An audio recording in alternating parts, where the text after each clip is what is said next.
Hello and welcome to the This Works For Me Virtual Summit. I'm your host, Firmfait Watson. I am the director of the Faculty Development Center at Murray State University.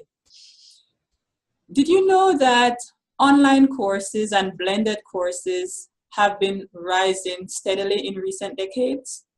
But one area that has been neglected by some online course practitioners is that of making the course ADA compliant or accessible. So if you are interested in learning about strategies that could help you to design learning experiences that are ADA compliant and accessible for your students, then our guest today, Dr. John Huss, will be providing you with some strategies to do so. Dr. Huss, thank you very much for taking the time to share with us today. Well, it's my privilege. Important subject to join you today. Great.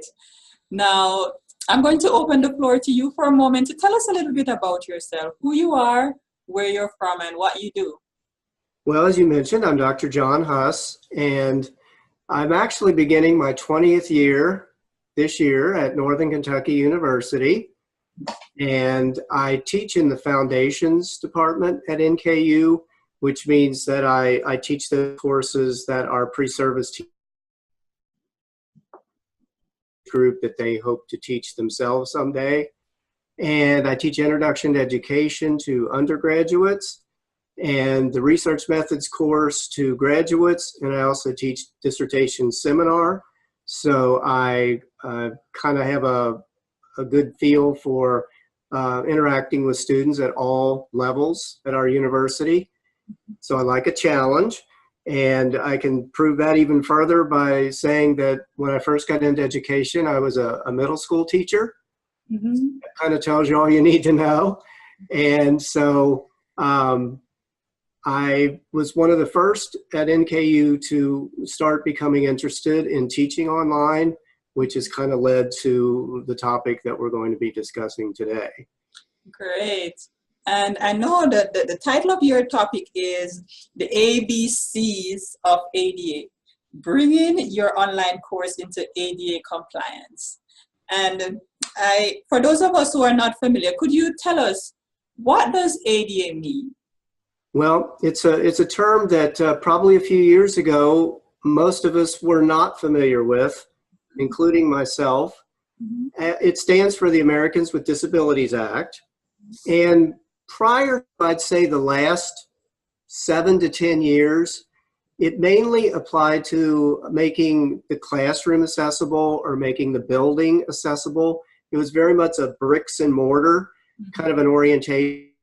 It's only been recently with just the influx of online education that we've all experienced that people began to take a look at the idea that distance education is something that is not just for students to take a course geographically or because of their time schedule. It can be all kinds of students, the same students that come into our classrooms on campus. And so the idea is that if they are taking one of our online or blended courses, mm-hmm. they have every right under the Americans with Disabilities Act to have access to our videos, to our written materials, that the presentation of our materials is not something that is going to conflict with their screen reader, to information, whether it's through color and contrast in our websites. And it really is the class that you're teaching compliant so that all students will have access to your class and to your materials, to your lectures, to your resources, the same as students that you probably designed the course for originally. It's all students. Mm-hmm. Thank you very much for clarifying that. And I would just like to just read a little quote that I got from you. It says, "I am now committed to making content easily accessible, comfortable, and effective for a diverse range of students. especially those strategies that do not require a high level of technical sophistication to accomplish. What led you to this commitment, or what impressed you to start implementing steps to make your course ADA compliant? And how has this strategy worked for you? Well, like most instructors out, when I first began my teaching career, I was teaching face-to-face courses. And it was only, like I say, within the last 7 to 10 years, I think all of us began to hear rumblings of this monster called online education. And I think in the beginning, we looked at that as something sort of off on the periphery somewhere. There were a few universities that were offering online courses, but it was more for a very peculiar niche of marketplace. And I don't involve all of our universities and colleges. And so I was teaching my face-to-face courses, but I was very aware that this was on the horizon. I started to become interested in possibly turning one of my face-to-face courses into an online offering just to see how it would go and what the reception would be. And it happened to be a graduate research course. And what happened was, when the online offering hit the schedule choices that the students could make, what we found is that the face-to-face course would have maybe 3 people who signed up, and the online course would have 25 or 26 that showed up. Wow. And it was almost instantaneous. As soon as it became an offering, the students began to jump on that opportunity. And like a lot of people probably in the beginning, when online courses were being created, your first thought was just getting the course online. That was the big struggle, logistically trying to turn your content from face-to-face into something that could transfer online. And this was in the early days of the course management systems like Blackboard and Canvas and so forth. And I think we were all proud of ourselves that we could just get a course out there. And most of us were not really thinking about who the audience for that course was going to be. Like myself, you probably think, well, it's somebody that can't make it to campus, they're too far away, or it's somebody whose schedule conflicts with the course time, so they can't make it for that reason. We really weren't thinking that all students were going to sign up for this course. And I'll be the first to admit that I was one of them. But the next step in this process, I think, that has brought it to the forefront for all of us is the legal vulnerability. Colleges and universities began to face complaints and lawsuits from students who were taking courses able to access the materials. Because obviously, most of the materials, the way they're presented in online courses, it's either a steady stream of presentations, whether it's a PowerPoint or a screencast or some kind of video presentation. It's a lot of video and a lot of oral presentation of content, or there's a lot of documents and things that the students have to read, and things constantly bombarding the screen that need to be read. Mm-hmm. And if a student has an impediment with hearing or with seeing, or any number of things, whether it's mobility or whatever it is, the material just wasn't something they could use. And if they can't use it and they can't read it or hear it, then the course is useless to them. It might be convenient, but it isn't anything that's doing them any good. And when you start hearing about your colleagues at other universities and colleges facing lawsuits and complaints, you start to look at your own course and you think, wow, is this thing something that could be vulnerable as well? And in my case, I said, yes, this needs to be fixed. And there were maybe 2 or 3 other courses at the time at my university, and I talked with those professors, and they were of the same mindset, that they had been in such a hurry to create the course, either for competitive reasons or for reasons to, get into the marketplace where we could tell that this was kind of the flavor of the month. And we had not put much thought into whether each module was accessible. And that's really what kind of stirred my interest in this and brought me to where I am today. Just the sheer necessity and just the ethical aspect of presenting a course that you feel like would be comfortable for any of the students that want to take it. And I consider them all my students, and I want each student to be able to have the same opportunity to absorb the material and interact with it. Mm-hmm. Thank you for sharing that. So what are some of the most significant or easily correctable issues that need prompt attention in relation to ADA compliance? And I think that's the good news out of this presentation, is that so much of what needs to be done is very doable by all of us. And I know from colleagues that I've talked to and people from other universities, when you first start talking about, oh, you're going to have to make your course ADA accessible, their immediate thought, well, who's going to do that? Who's going to be responsible for that? And I think we're all looking to the left and to the right for somebody to show up and make it right, make it accessible. Mm-hmm. And the truth of the matter is, some universities, of course, through disability services, do have techs and different people who will assist you in bringing the course into compliance. Not everybody has that. Not everybody has the same resources. But again, the good news about this is, what we found is that the most common errors or infractions that appear in most courses happen to be the ones most easily fixed by you or me.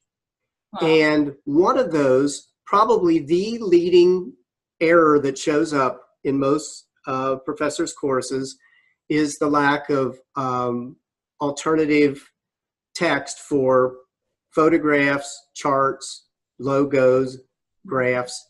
We use a lot of images in our courses, some of them decorative, very pertinent to the content being discussed, and there's no alt text attached to those photographs. Mm-hmm. So a screen reader reads an image, what that image, significance of that image is. Or if you present course content as some type of a graph or logo or a chart, the student can't understand what that is without an explanation. And alt text is very easy to add to documents and also to your presentations. And the second leading error typically occurs deals with the lack of transcript or closed captioning for videos. And again, that is also an easy fix. Mm-hmm. Now, what I myself is, I used to make a lot of screen presentations, and those were not naturally closed captioned. But what I was able to do was convert YouTube and then upload it to YouTube, which does have closed captioning, and it's a problem right there. Now, if whatever you were trying to upload for whatever reason isn't YouTube, or you don't want to use YouTube, you can create your own transcripts. And we'll talk in a little bit about do this, but that was another one of the really big issues, is the lack of closed captioning and the lack of a transcript. And you can certainly understand that. We tell the students, watch this video, and they're watching the video, and if they have a hearing challenge, they're not hearing the video. They need to read what either the speaker in the video is saying or what the video is about. And so that's another thing, but also easily correctable. And the third thing is something I know that we've all seen, is the need to say, click here, click here, click here. And what happens is a screen reader sort of entire page, and all you see are these series of click here, click here, click here. But the person who's using the screen reader has no idea what they're clicking to go see. And so all that needs to be done to correct that is to simply replace click here with, you can still use the word click here, but you want to explain what it is that they're going to see when they click here. You know, for an updated version of the syllabus, click this link. Then when the screen reader reads it, they know that this is going to the syllabus, or this is going to full teaching hints. So simply eliminating the very simple click here with an explanation of what the link is actually taking them to solves that one right away. Because that's one of the big errors that show up in most people's courses when they're looked at, is too many click here's, but no explanation as to what the link is really taking the student to go see. So if you corrected the alt text for images, and closed captioning for videos, and you eliminated the click here's, you are well on your way to just that quickly having your course ADA compliant, because those are the three things that tend to immediately show up for a lot of people that keeps it from being compliant. And as you can see, those are pretty fixable. And they're things that we don't need to wait on somebody else to come and fix. Because in most cases, we created the instructional materials, or we're the ones that collect instructional materials. It wasn't somebody in disability services, or it wasn't somebody else in the university. There are materials, it's our course, we know what's there, and it's something we can fix. Add closed captioning, add the alt text, eliminate the click here's, and you've already made a tremendous incremental improvement just in one day. Wow, I really like that. I mean, you're sharing doable strategies that someone can use right away. And what would you say are some tools that are readily available to instructors that they might not even be aware of? And this is funny too, because we did, a colleague and I, we did a questionnaire, a survey at our university. And we asked faculty, and I want to make sure I get my numbers right here. We asked them if they knew about alt text, for example, and whether their images in their course did have alt text. And we discovered that 80% of faculty said that their image did not contain alt text, or they didn't know if they did. And probably if by saying they don't know if they did, they probably don't, because they will put that in there. Know if it's there, it's probably not there. So 80% of faculty at a university saying, I don't know if we have alt text, or I know I don't. And the same thing for videos with transcripts. 70% said that their videos did not have transcripts or closed captioning in place. And you add tools that they may not know exist that are very easy to use. And one of them is right in Microsoft Word, which is the program that most of us use. It has a built-in accessibility checker. And that's for documents, and that's also for your PowerPoints. And it's a simple, if you're on go on, bring up the document, whatever it is, whether it's a regular Word document or whether it's a PowerPoint that you've created, you go to File, Information, check for issues. It will scan your document, and it will point out to you exactly where you need alt text. And it will also show you other issues that may exist in the document that you can fix. And if it's a Mac, go to Tools, check accessibility. So Tools, drop down, check accessibility, and it'll check your Word document, your PowerPoints, anything that you've created under the umbrella of Word, and it will point out to you the accessibility issues that are there and how to fix them. Mhm. Now, Adobe has the same checker. We use a lot of PDF files, all of us. Mhm. Well, there is an Adobe checker as well. Same thing. It will show you the document and it will show you the errors that are in that document and how to fix those. Mhm. Now, in a lot of PDF files from the Word document where we started originally, so if you got it accessible in Word, probably you convert it to PDF, and if you run the PDF checker, it should show no errors because you've already corrected it. But if it's already a PDF document before it was ever checked, now you can check it as in its current form as a PDF file.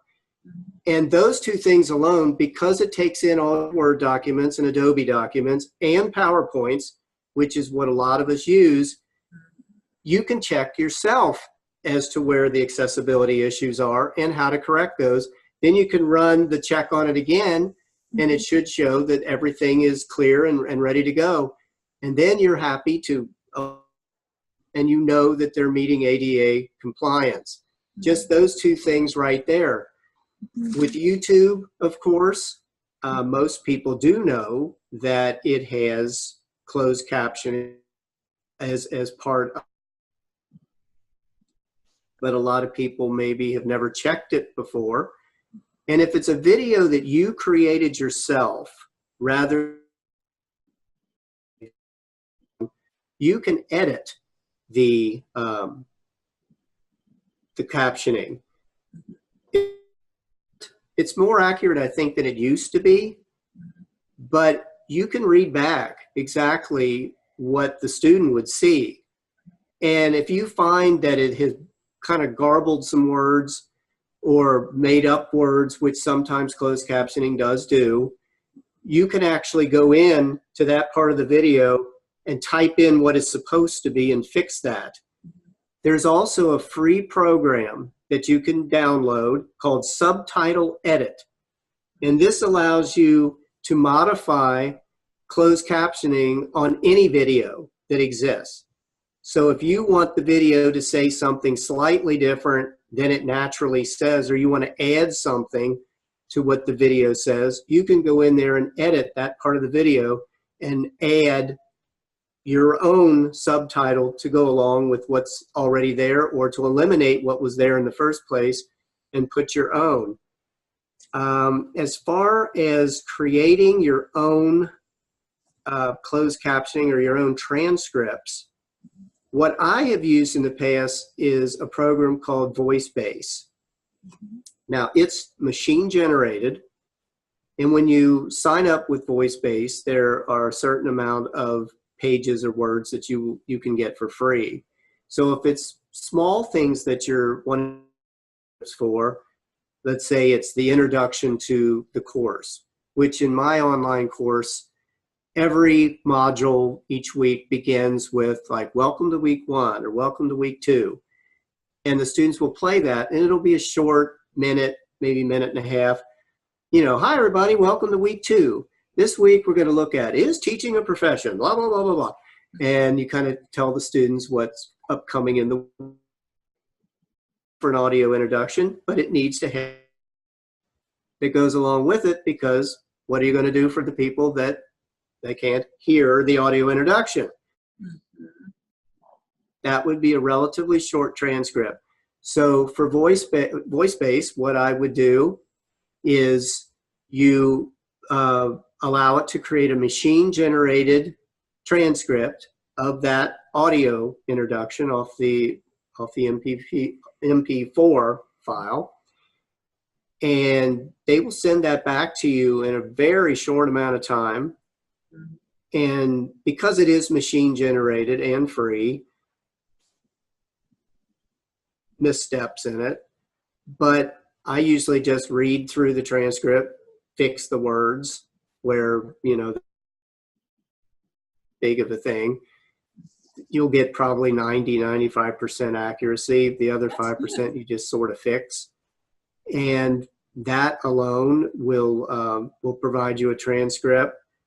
Other speech to text tools, you can do voice typing through Google Docs.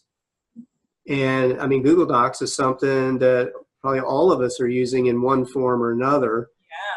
Yeah. And you can do voice typing through Google Docs. And you simply speak what you want said, and it will create the accompanying transcript. And it has really, really good accuracy.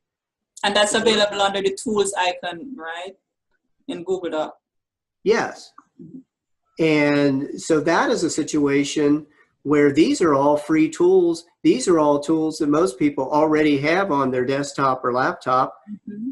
And they can be checking their own documents, creating their own closed captioning, and not have to bother anybody or wait on anybody else to come and be the cavalry and come fix it. Mm-hmm. And if you, like I say, if you correct these things, you're more than halfway home to having ADA compliance. Yeah. And the few things that may be left over that you can't do, that's where, you know, possibly a webmaster or web vendor would have to come in and fix certain things. Mm-hmm. But for most of the issues, it's all within our, you know, grasp to fix these things and not cost anything. Just use the tools that are already there that we may not have known were there. I really like what you're sharing here. You're actually empowering our viewers to let them know that ADA, because sometimes when we hear about ADA, we just think that it's beyond us. But what you're sharing today is that no, it's within reach, and a lot of the things that require ADA compliance are actually within our reach, things that we can do. So thank you very much for sharing a lot of these. That is so very true, and I'll count myself among those people that in the beginning I was thinking, oh no, the course isn't ADA compliant. I'm in trouble now. I don't know what to do. I don't know who to call. Right. But the more I investigated and looked at it, I realized there were things that I could do myself and have it taken care of. Because with an online course, a lot of our materials do change, but a lot of them don't. We use some of the same materials each semester or each quarter. And once we have fixed it, it's fixed. Now, it is time consuming to a point. You still have to do it, but it's not that time consuming. And the payoff, not only to get yourself out of legal vulnerability, but the payoff knowing that your course is now available to any student who would like to take it or needs to take it is extremely rewarding, that you can feel very good that you have got your materials in such a place now that students can access them and feel comfortable no matter what their particular challenge might be. Thank you. So if one would like to organize a workable plan for online course accessibility, what should they do? Well, the first thing that I would tell people is to, number one, procrastinate. Yes. Now, I have talked to, in fact, when my colleague and I were conducting the study and the survey at our own university to kind of get the lay of the land, what a lot of people said was, well, I've never had a student in my class yet that's needed these kind of accommodations. I'll wait till I get one. That is actually the worst approach, because usually when you're going to have a student, don't have this big time window. And in a lot of cases, it may be right at the beginning of the semester, and you'll get a notice that you're going to have a student in your course. And this student has to have all videos closed captioned, or this student has to have alt text for all images, or this student uses a screen reader. And you're sitting down thinking, okay, I've got 16 weeks here, 16 weeks worth of videos, 16 weeks worth of images. Better get busy. And you're doing it all under pressure. And usually, as we know, things that we do haphazardly under pressure never turn out that well. And it's a lot easier to be proactive with this, because it's not a case of if, it's a case of when. You are going to have students in your courses. And what I have found is that if you follow the practices of ADA compliant, what you're really doing is universal design, where you're making the course accessible to as many people as possible. And you may very well have students in your courses that maybe their disability hasn't reached a point where they've registered as officially needing accommodations, but they benefit from having the accommodation, and it would be easier on them. And it's a lot easier and less expensive and less time consuming to be up front, get your course complete, to wait and try to retrofit it once you know you have a student that's going to be in the course. And there's a man named Carl Groves who kind of put together a little bit of a hierarchy of how we should approach this. And we should look at our courses and break down the materials that we use and the vehicles that we use into high priority, low priority.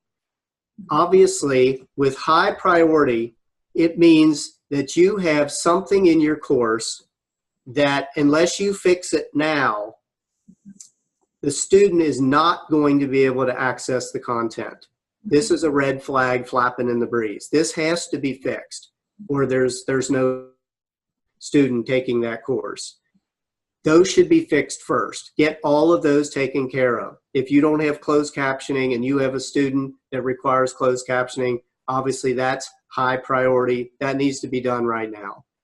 Then you have medium priority, which is the student can probably access a great percentage of the materials on your course, but there's certain aspects of it that are going to make it difficult, and you may have a little leeway on time there, but it still is something you need to take care of as quickly as you can. And then low priority would be kind of fixing things around the edges. You've already got the big items. You've got the closed captioning. You've got the alt text. You got rid of the click here's. You've cleaned your course up quite a bit. Now you can become a little more meticulous about small things like colors that you use on your course, the background colors. Some background colors do not do well with students with certain vision impairments and certain movement. A lot of us like to put graphics and things that move, but some of those actually have been shown to have the same as a strobe effect. And some people, especially with migraine headaches and other afflictions like that, can be affected by something as seemingly innocuous as movement all over the screen of your course. So those would be the low priority, but still they can be fixed. So I would tell anyone who's interested in doing this, and that really should be all of us, number one, you don't want the legal entanglement that comes from a student having to complain. And they have a right to complain. You know, they have a right to take your course. They have a right to expect that it's something they're going to be able to access. So you're going to avoid the legal entanglement first and foremost. But second of all, you're going to do the right thing for students. And by getting your course compliant, using universal design principles, you're going to have it accessible to as many students as you possibly can. So I wouldn't procrastinate. I wouldn't wait. I would get the items that are high priority, get those taken care of as quickly as you possibly can. And that would be my advice. But don't wait for somebody else to do it, because there may not be that other person that's going to show up. And as I've demonstrated, so much of this, it comes from our own materials. And really somebody else shouldn't have to come in and fix our materials for us. So if there are certain technical aspects that only somebody that is familiar with websites or learning management systems can fix, that's fine. But all the rest of it, the course content and the course materials, that's really on us. And that's our part of this equation. And I think we need to take the initiative, and rather than continue to wait on this, because as more and more students take online courses, which we know that's the case. And some people say, well, it reached its peak. It may have reached a peak, but it shows no signs of disappearing and not even really leveling off too much. There's too many good things for students about online courses, and they're going to continue to take them, whether it's at the undergraduate level, graduate level, who those students, of course, really almost demand that type of convenience. Wow. We have got to have those courses compliant for them. And in the long run, it makes it easier on us. So we don't have to do things under a time crunch. Thank you so much. I know we're out of time, but I just want to ask you quickly, are there any resources that you would recommend for our viewers to look at? And if you have resources, I'd be happy to share the links or whatever you'd like to share with our viewers. Or well, probably the easiest way to answer that, if any of the viewers have any, because a lot of times the questions are very specific to their own course or to their own university, if they would just contact me, and can I give my email address? It's very easy to remember. Just feel free to contact me at hussj, H-U-S-S, like in Sam, H-U-S-S-J at nku.edu, hussj at nku.edu, and I will be happy to send you whatever resource you are particularly wanting to help you with your aspect of bringing your course into compliance, whether it's dealing with text or dealing with videos. I do have some excellent links I'll be happy to share with you, but I'll be happy also to serve as kind of the clearinghouse. yes. Just contact me and let me know what you need and how I can help you.